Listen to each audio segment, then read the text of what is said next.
Well, hello, it's Eric Topol with Ground Truth, and I'm really delighted to welcome Dr. Rachael Bedard, who is a physician geriatrician in New York City, and is actually much more multidimensional, if you will. She's a writer. We're going to go over some of her recent writings. She's actually quite prolific. She writes in the New Yorker, New York Magazine, New York Times, New York Review of Books. If it has New York in front of it, she's probably writing there. She's a teacher. She works on human rights, civil rights, criminal justice, and the prison system. I mean, she's just done so much that makes her truly unique. That's why I really wanted a chance to meet her and talk with her today. So, welcome, Rachel. Thank you, Dr. Topol. It's an honor to be here. Well, please call me Eric, and it's such a joy to have a chance to get acquainted with you as a person who is into so many different things and doing all of them so well. So maybe we'd start off with, because you're the first geriatrician we've had on this podcast. Um, Especially honored.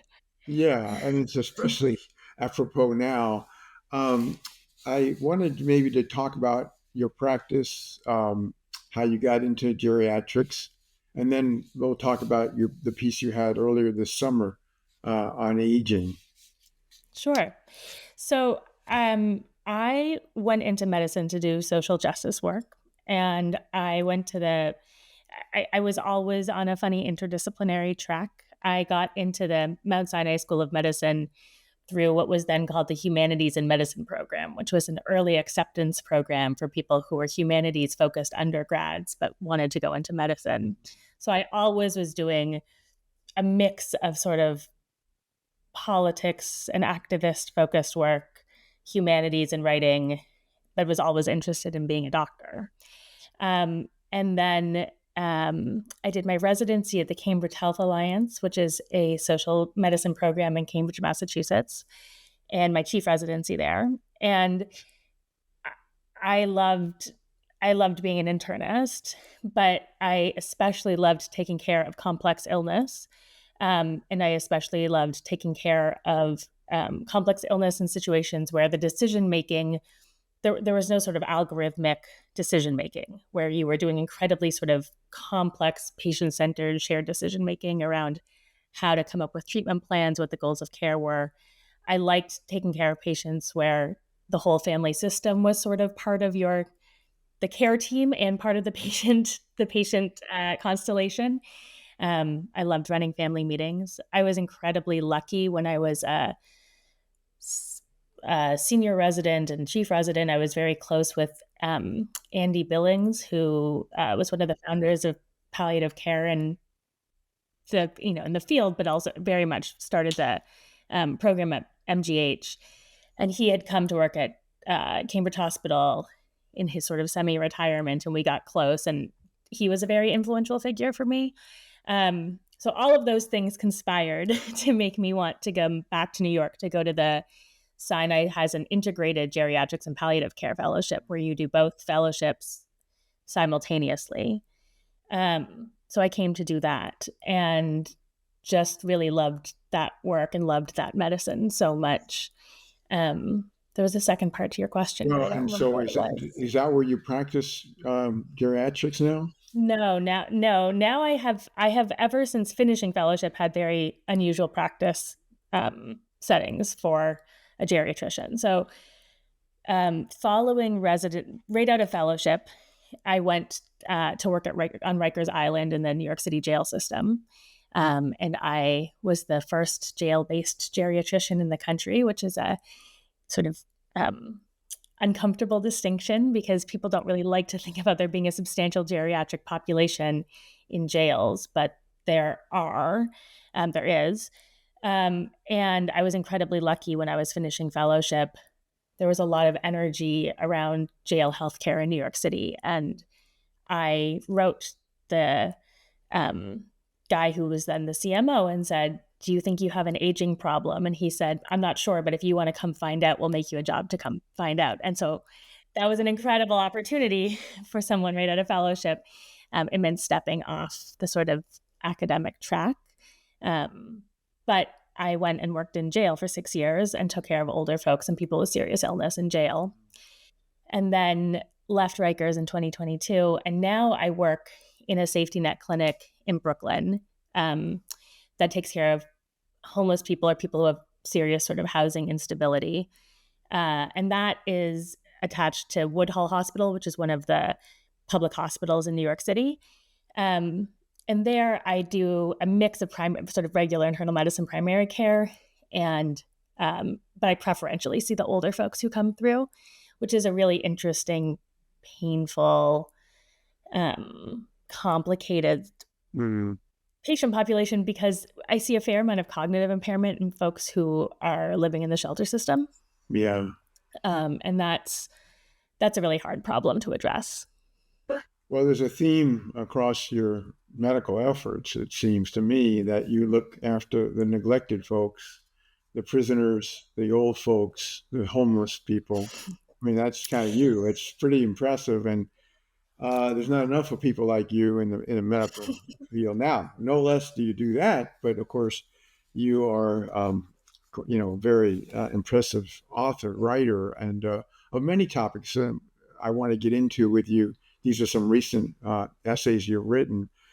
The one that piqued my interest to start to understand, who you were and kind of discover this body of work was the one that you wrote related to aging and President Biden, and that was in New York Times. And I do want to put in a quote because, as you know very well, there's so much interest in longevity now, and Yes. somehow interrupting the aging process. And this one really stuck with me from that op-ed.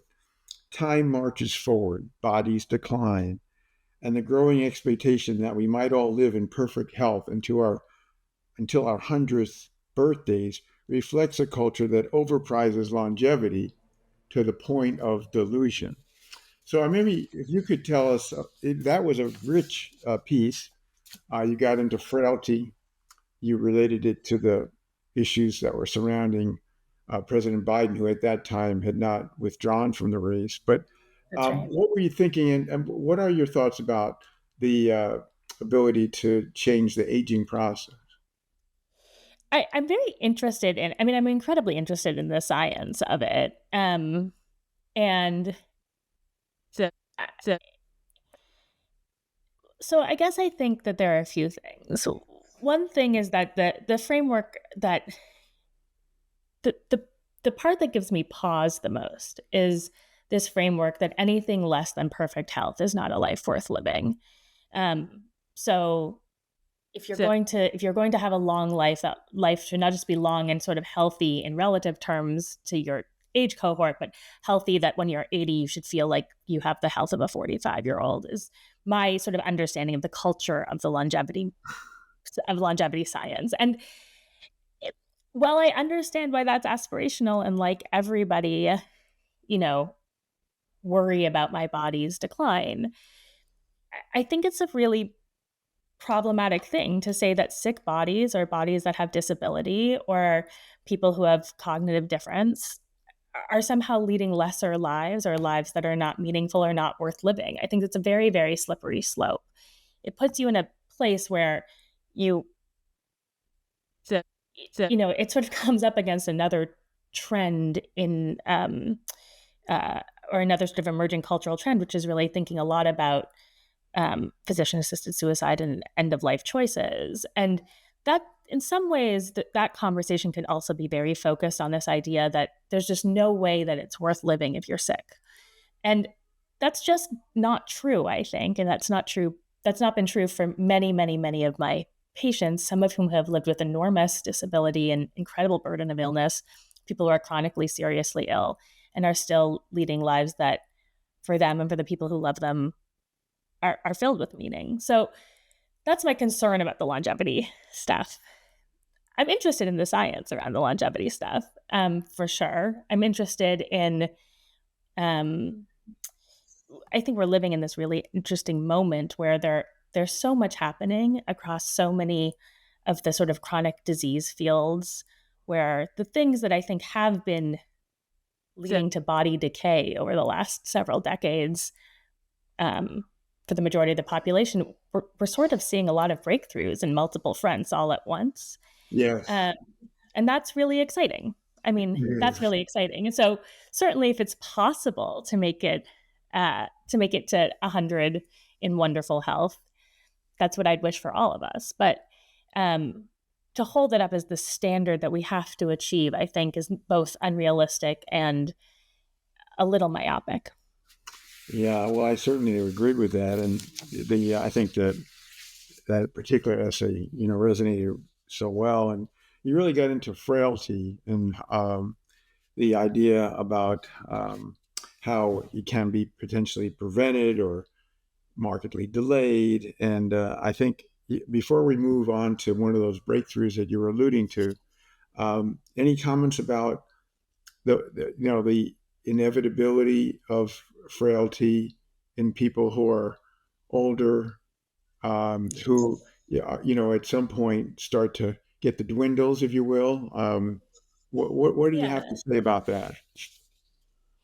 Well, from a clinical standpoint, I mean, I guess the caveat first is that not everybody becomes frail and dwindles exactly. Some people are in really strong health up until sort of their final years of life or year of life, and then something happens, they dwindle quickly, and that's how they die. Or some people die of acute events. But the the vast majority of us are going to become more frail in our final decades than we are in our middle decades. And that is the normal sort of pattern of wear and tear on the body. And it's an extraordinary framework, I think, frailty, because the idea of this sort of syndrome of things where it's really not a disease framework, right? It's a syndrome framework. And it's a framework that says many, many small injuries or stressors add up to create a lot of stress and change in a body and trauma for a body. And once you are sort of past a tipping point of an amount of stress, it's very hard to undo those things because you are not sort of addressing one pathologic process. You're trying to mitigate many processes all at once. Um, so when I wrote that piece, it was inspired by the conversation surrounding President Biden's health. Um, and I was particularly struck by there was a huge amount of clinical speculation about what was going on with him, right? I'm sure you remember there were people who were people, there was like all of this talk about whether he had Parkinson's and what his cognitive status was. And it it felt to me like there was an opportunity to do some public education around the idea that you need not have one single sort of smoking gun illness to explain decline. What happens to most of us is that we're going to decline in many small ways, sort of simultaneously. And it's going to impact function when it tips over a little bit. And that pattern of decline is not going to be steady day over day worsening. It's going to be up and down. And if you slept better the night before, you might have a better day the next day. And if you slept badly, you might have a worse day. And without knowing anything specific about his clinical situation, it felt like a framework that could explain so much of what we were seeing in public. Um, and it was important also, I think, to say that nothing was necessarily being hidden from anybody. Um, and that this is the kind of thing that sort of this is accumulated stress over time that then sort of presents like suddenly all at once after having been submerged. Um, Yeah, you, yeah. you reviewed that so well about the wear and tear and everything related to that. No, and before I move on to the second topic, I want to just circle back to something you alluded to, which is when Peter Attia wrote about this medicine 3.0 and how you would Yes. be compressed and you'd have no comorbidities, you'd have no other illness and just fall off the cliff, and that's you're as a geriatrician, do you think that that is even conceivable? No. Do you think it is? No, but I just wanted to check the reality. I did challenge him on a earlier podcast, and he came up with his pat answer. But no, Yeah. there's no evidence of that. That maybe you can No. delay if there ever was a way to do that. But I think there's this kind of natural phenomena that you just described, and I'll refer people also to that excellent piece that you get into it more. Peter Attia's there's he's I mean he is certainly the sort of standard bearer in my mind of that movement and that science or that framework of thinking about science. And there's stuff in there that's really valuable. Like the idea of sort of thinking about lifestyle in your middle decades as having meaningful impact on how you will age, what your final years will look like. That seems intuitively true, I think. Um and so thinking about um his emphasis on exercise. I mean, his emphasis on exercise is particularly intense and not super achievable for the average person, Yeah. but the idea that you should sort of be, thinking about keeping your body strong because it will decline eventually, and so you want to do that from a higher peak. That makes a lot of sense to me. Um, the idea that you are, that where we sort of draw pathologic disease cutoffs is obviously a little bit arbitrary. And so wanting to think about optimizing pre-disease states and doing prevention, that's obviously, I think, pretty appealing and interesting. It's just really in an evidence-free zone. Yeah, yeah, A there lot you of the go. No, recommendations, that's what you I know. confronted him with, and of course, he had a different perspective. But you summed that up really well. Now let's switch to a piece you had in New York Magazine. It was entitled "What If Ozempic Is a Good Thing?"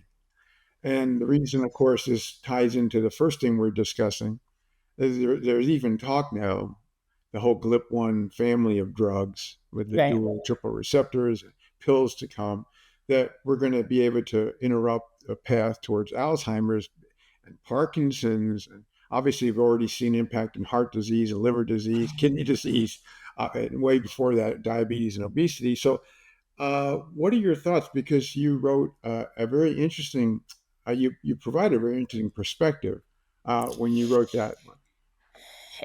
So that piece I wrote because I have this unbelievably privileged, interesting clinical practice. In New York City, there's public health insurance basically available to anybody here, including folks who are undocumented.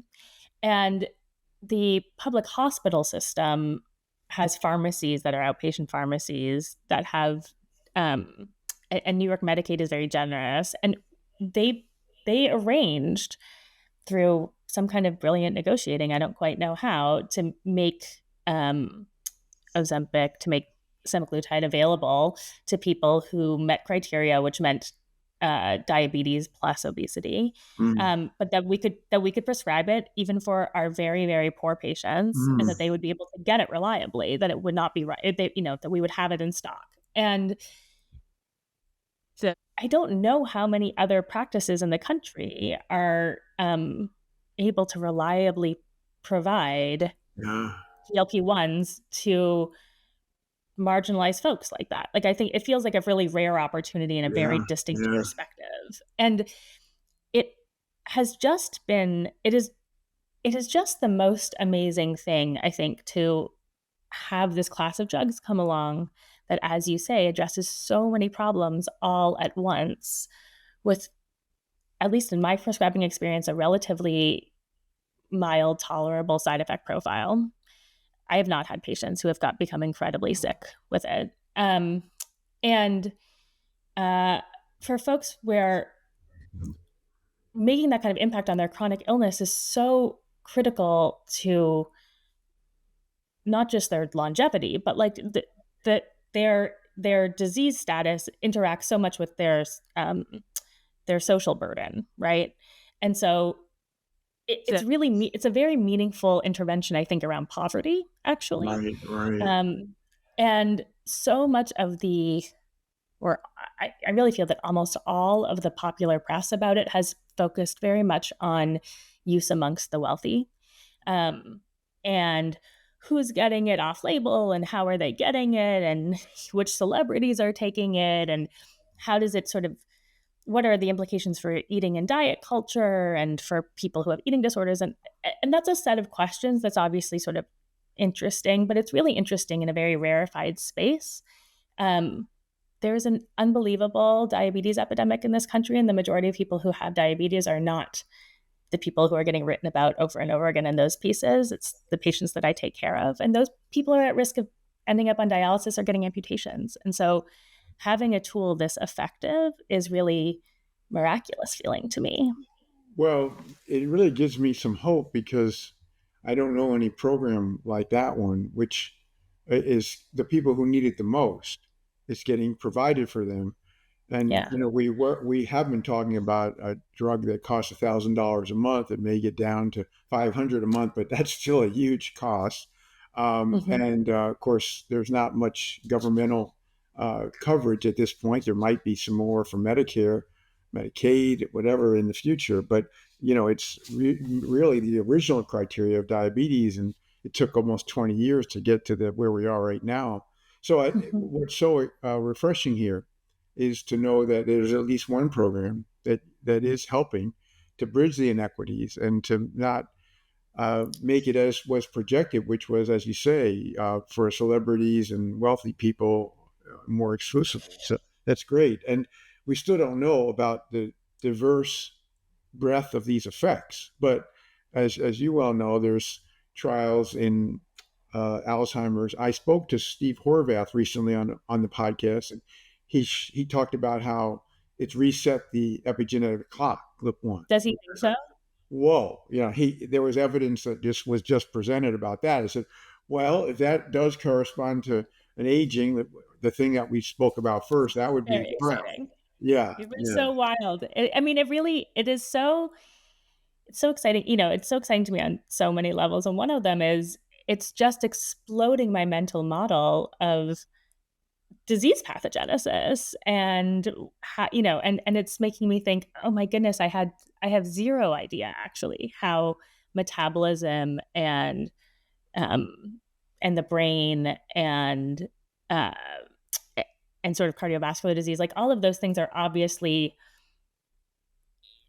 what is happening in the interplay between all of those different systems is really so much more complicated and so much more interdependent than I yeah. understood it to be.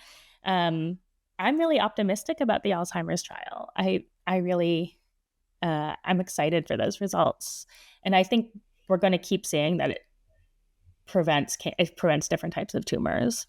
Yeah, no, and that's been shown, at least certainly in obese people, that their cancers of cancer gets way reduced. But, we never had a potent anti-inflammatory that works at the brain and systemically like this before anyone loses the weight. You already see Right. evidence. So, this is it's pretty striking. Now, um, this goes back to a theme that was introduced earlier about looking after people who um, are neglected, who aren't respected or generally cared for.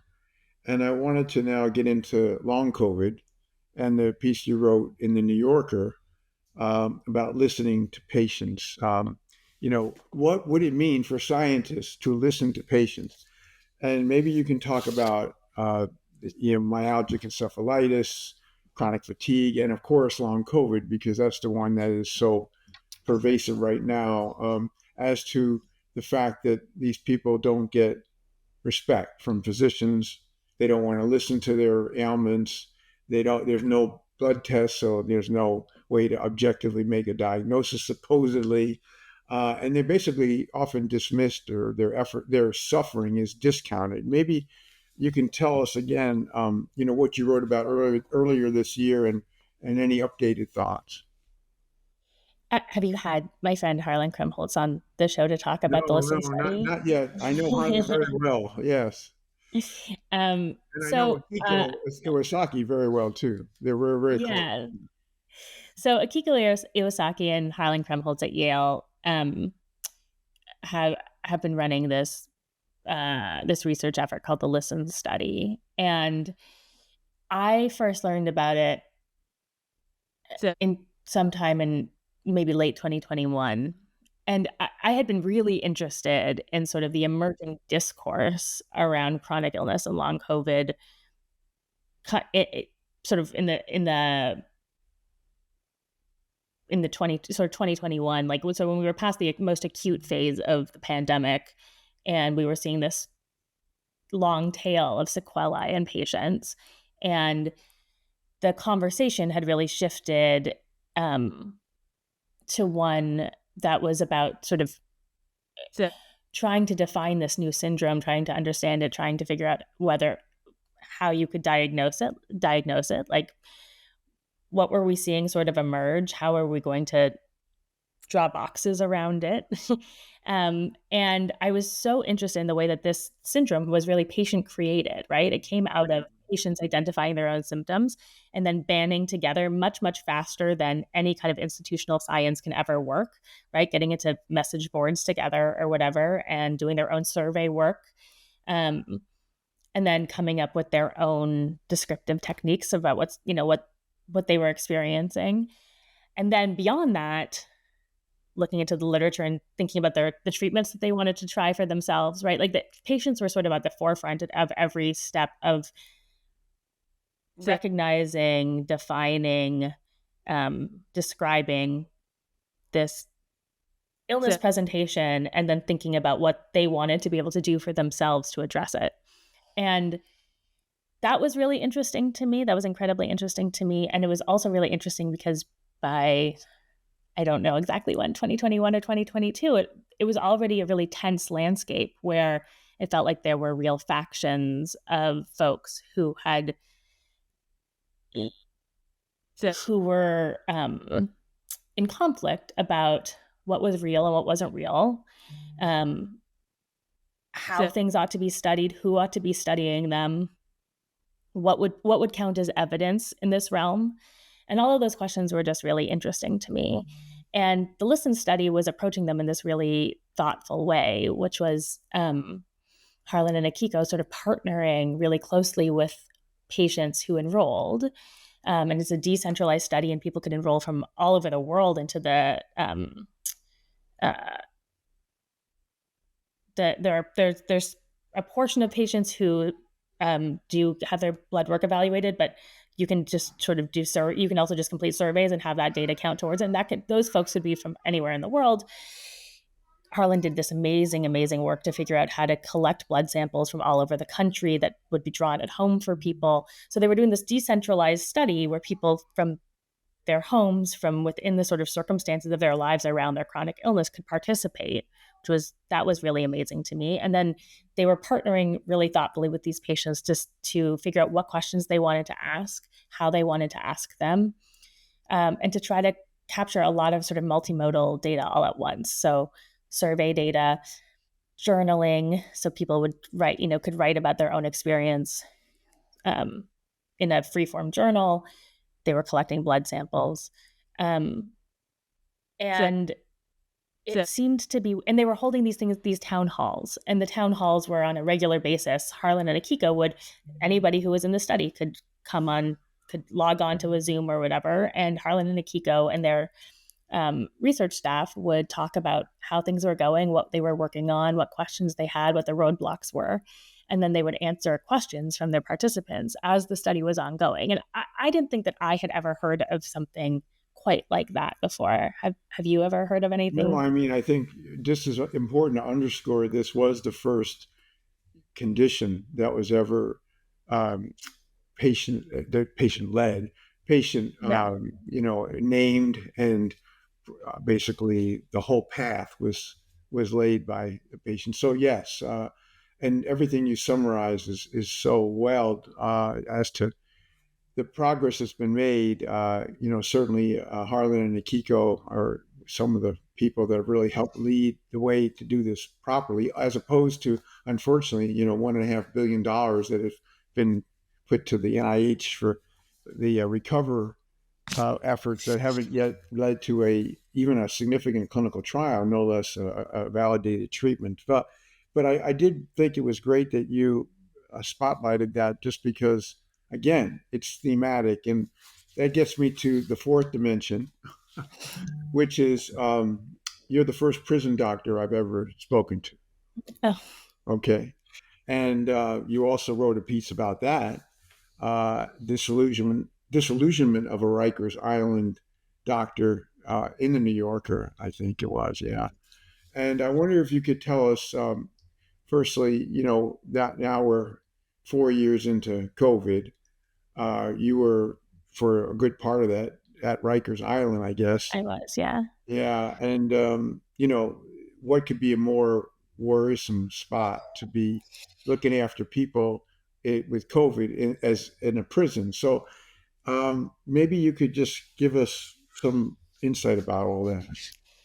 Yeah, it was a really, I mean, it was the wildest time, certainly in my career, probably that I'll ever have. In the end of February and beginning of March of 2020, when um, it, there was a lot. It became very apparent to my colleagues and I that it was inevitable that this virus that was in Wuhan and in Italy was coming to the US.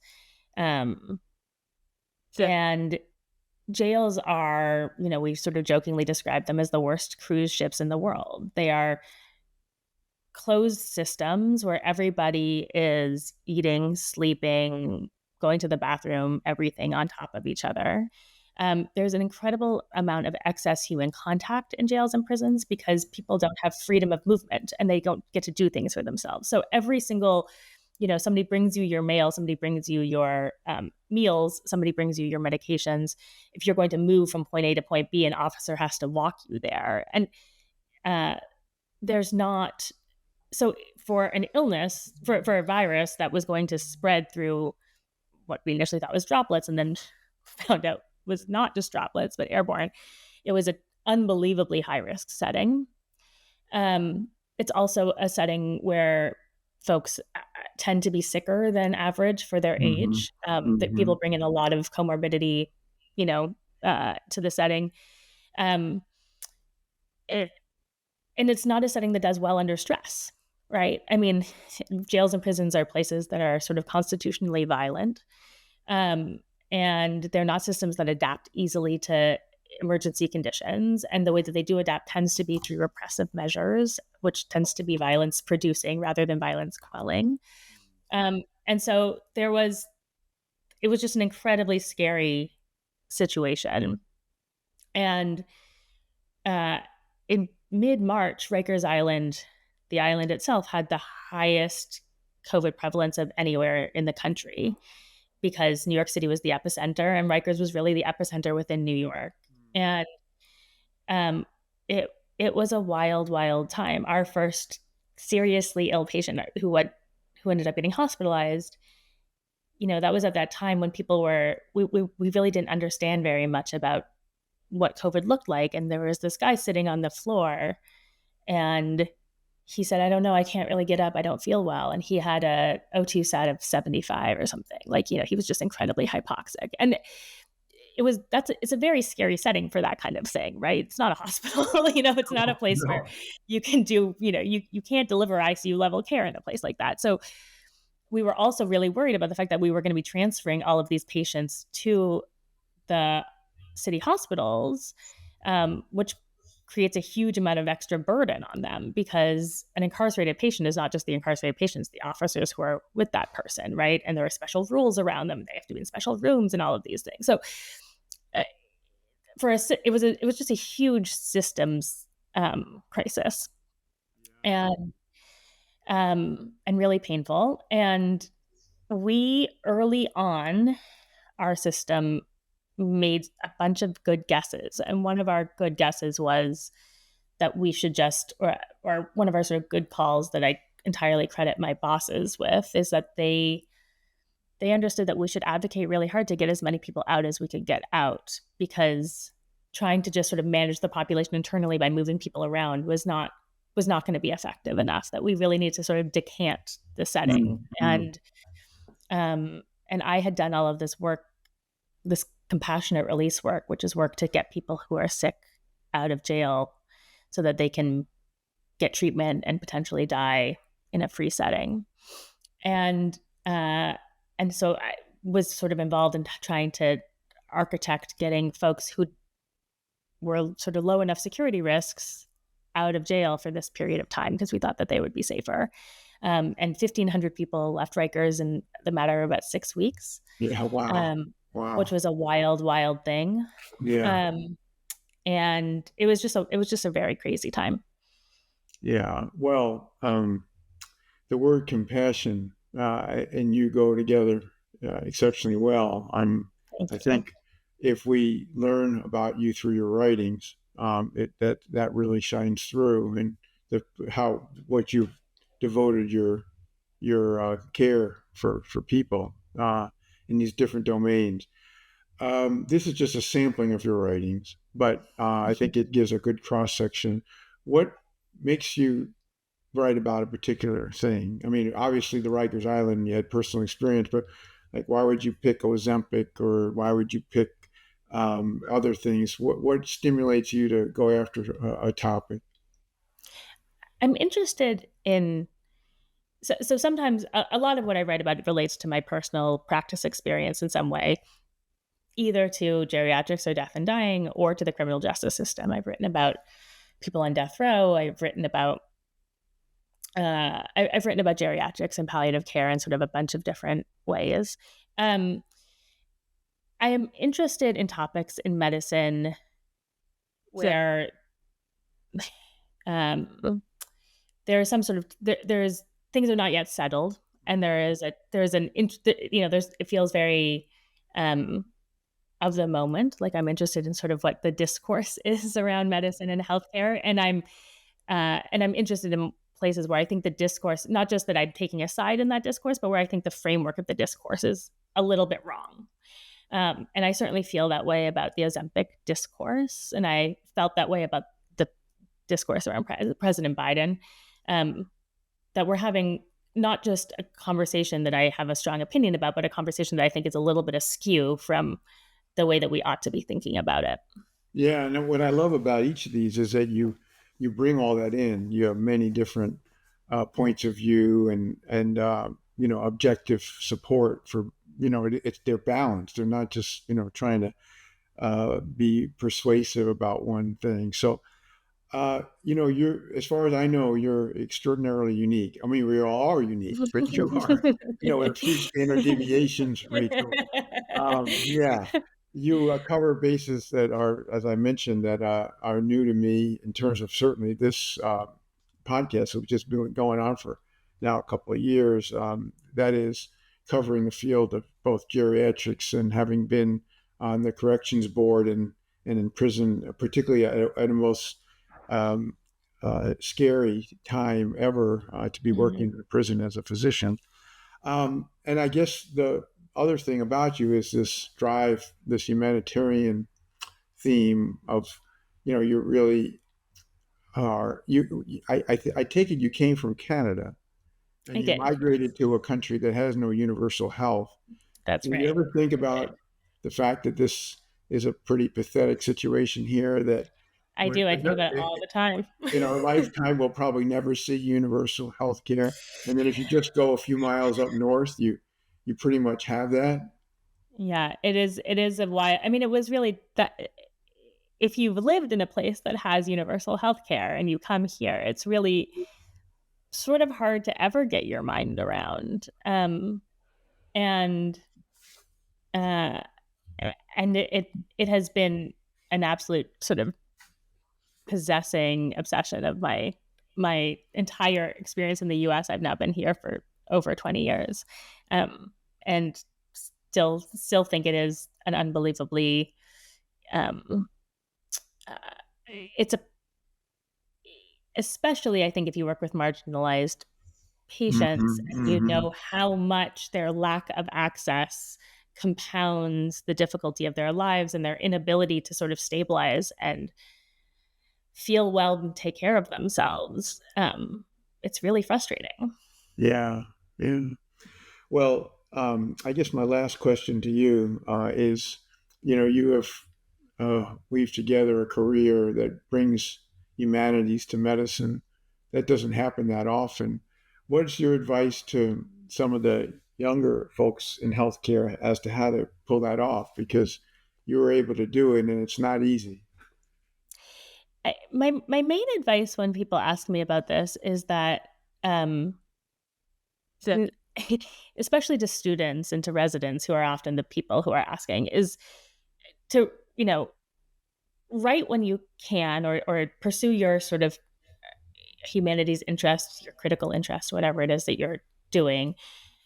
Do it when you can, but trust that your career is long and that you have a lot of time. Mm, Because mm, the thing that I would say is I didn't start publishing until I was in fellowship. And before that, I was busy because I was learning to become a doctor. And I think it's really important that my concern about being a doctor who's a hybrid, which so many of us are now, a doctor, something else, is you really do want to be a good doctor, and becoming a good doctor is really hard. And it's okay if the thing that is preoccupying you for the first 10 years of your training is becoming a great clinician. I think that's a really, really important thing to do. And so for my first 10 years from med school and residency and chief residency and fellowship, I would write privately on the side a fair amount, but not try to publish it, not polish that work, not be thinking in sort of a careerist way about how I was going to become a doctor writer,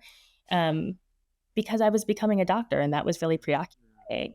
And um, and then later on, I both sort of had more time and mental space to work on writing, but also I had the maturity, I think, of being a person who was comfortable in my clinical identity to have real ideas and insights about medicine that felt different and unique to me, as opposed to I barely understand what's going on around me and I'm trying to, I'm trying to pull it together. And and that's how I would have been if I had done it more, I think, when I was younger. Some people are real prodigies and can do it right out the gate, but I wasn't like that. no, no, I think that's really sound advice because that's kind of the whole foundation for everything else. So, is there a book in the works, or will there be one someday? There may be one someday. There is not one now. Think about I think about it all the time, and um, I this that same advice applies, which is like I sort of am a lot. I believe in being a late bloomer and taking your time and figuring out what it is you really want to do. Yeah, well, that's great. Have I missed anything? And I obviously we only can get to know you in 40 minutes to some extent, but have I not touched on something that you want to bring out? No, I don't think so.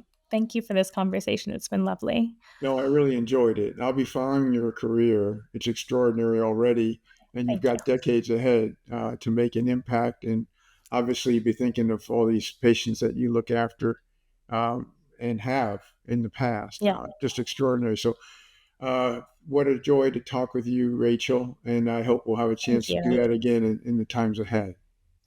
Me as well. Thank you so much for inviting me.